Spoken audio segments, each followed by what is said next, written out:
नमस्कार भाऊंनो, बैलगाड्या क्षेत्रातील देव वृत्सम द्वादश हिंदकेसरी बकासूरबद्दल अपडेट घेऊन आलेलो आहे की बकासूर उद्याच्या मैदानात आपल्याला पळताना दिसणार आहे की नाही किंवा कधी दिसेल हे आपण या व्हिडिओमार्फत सांगणार आहोत। बरीच चर्चा रंगू लागली, बकासूर दिसेल का? उद्या देखील 26 तारखेचं महाराष्ट्र केसरी मैदान आहे, पण आपल्याला मागे काल आणि परवा लगातार 2 दिवस ओपन आदतच्या मैदानात बकासूर पळताना दिसला। ओपनच्या मैदानात गटाला हार झाली होती, आदतला सेमीला हार झाली, पण चांगला स्पीड लागला होता बकासूरला। पण आता सर्वांना उत्सुकता उद्या पळणार आहे का? तर भावांनो, मला माहिती मिळतोय उद्या आपल्याला बकासूर कोणत्याही मैदानात दिसणार नाही, कारण की तो लगातार 2 दिवस पळाला। त्यामुळे असं त्यांनी ठरवले की 26 तारखेला नाही पळायचा।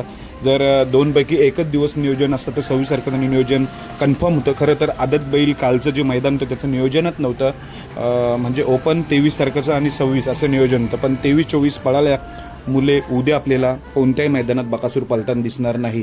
मग कधी दिसेल? तर मला माहिती मिळतोय बकासूर 27 किंवा 28 मैदान कोणतं असेल ते मला माहिती नाही, त्या मैदानात असू शकतं, नियोजन चालू आहे। त्याच्यानंतर 30 तारखेला कन्फर्म पळताना दिसणार आहे। 30 तारखेला 27 किंवा 28चं नियोजन चालू आहे, पण एवढं निश्चित उद्या आपल्याला बकासूर पळताना दिसणार नाही।